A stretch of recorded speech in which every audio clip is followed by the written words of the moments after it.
नमस्कार सेविकाताईंनो, आपला आवडते चॅनल पोषण शिक्षण माध्यम या चॅनलवर आपले सर्वांचे स्वागत. तर आपल्याला दर महिन्याच्या 10 तारखेला ECCE डे म्हणजेच आरंभिक बाल संगोपन आणि बाल शिक्षण दिन हा साजरा करायचा आहे. तर उद्या आपल्याला आपल्या अंगणवाडी केंद्रामध्ये किंवा ग्रामपंचायत हॉल किंवा पालक ज्या ठिकाणी बसतील अशा ठिकाणी हा कार्यक्रम घ्यायचा आहे.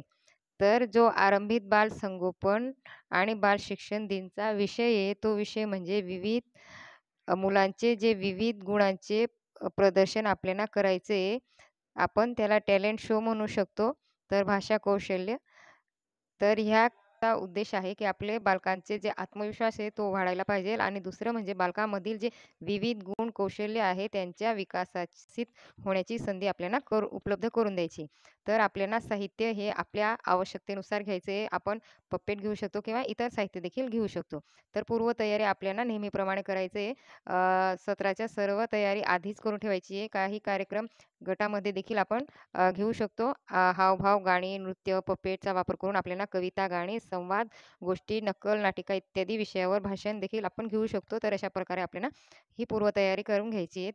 त्यानंतर या कार्यक्रमाची सुरुवात करत असताना आपल्याला जे पालकं आपल्या अंगणवाडी क्षेत्रात येत आहे त्यांचं नेहमीप्रमाणे स्वागत करून घ्यायचं आहे. आपल्याला अंगणवाडी सेविका यांनी पालकांना अंगणवाडीमध्ये घेण्यात येणाऱ्या विविध कृतीमधील मुलांना भाषण विकास कसा होतो ते सांगायचे. वयोगटानुसार मुलांची क्षमता वेगवेगळ्या असतात व त्यानुसार वेगवेगळे उपक्रम आपण घेतले जातात. त्यानुसार मुलांना अक्षर, शब्दांचा उच्चार कसा करायचा, अर्थ, लय ह्या सर्व गोष्टी आपण त्यांना समजू शकतो. त्यानंतर अशा प्रकारचे जे उपक्रम आज मुलं करून दाखवणार आहे असे म्हणून कार्यक्रमाला सुरुवात आपण करायची आहे. तर सर्वप्रथम आपल्याला छोट्या मुलाचे उपक्रम घ्यायचे. त्यानंतर आपल्याला मोठ्या मुलांचे उपक्रम घ्यायचे.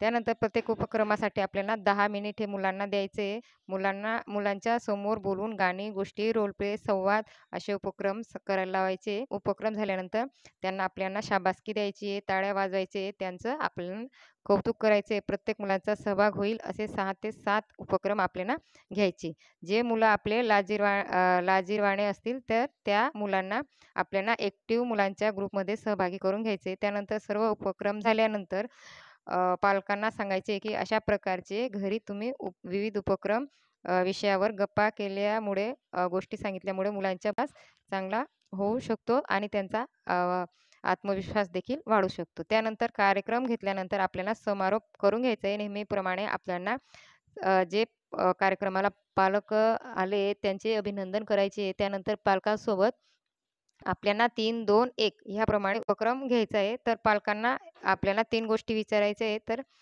पालकांनी आज आपल्या कोणत्या 3 गोष्टी नवीन शिकल्या आहेत, आपण घरी जाऊन कोणत्या 2 गोष्टी करणार आहोत आणि एक गोष्ट आपण इतर पालकांशी सांगणार आहोत. अशा प्रकारे आपल्याला समारोप करायचा आहे. त्यानंतर शेवट आपल्या सभेला उपस्थित राहणाऱ्या सर्व पालकांचे आभार मानायचे आणि त्यांना पुढील बैठकीची तारीख सांगायची. तर ह्या कार्यक्रम जो आपल्याला 10 तारखेला कार्यक्रम घ्यायचा आहे त्याविषयी ही सर्व माहिती तुम्हाला या व्हिडिओच्या माध्यमातून मी देण्याचा प्रयत्न केला आहे आणि स्क्रीनवर त्याची जी लिंक दिली आहे तर ही लिंक क्रोम ब्राउझरला ओपन करायची आहे आणि ह्या दिवसाचं आपल्याला या कार्यक्रमाचं आपल्याला Google फॉर्मॅट हा भरून घ्यायची. तर ही व्हिडिओ तुम्ही जास्तीत जास्त आपल्या भगिनीपर्यंत शेअर कराल अशी आशा करते. धन्यवाद.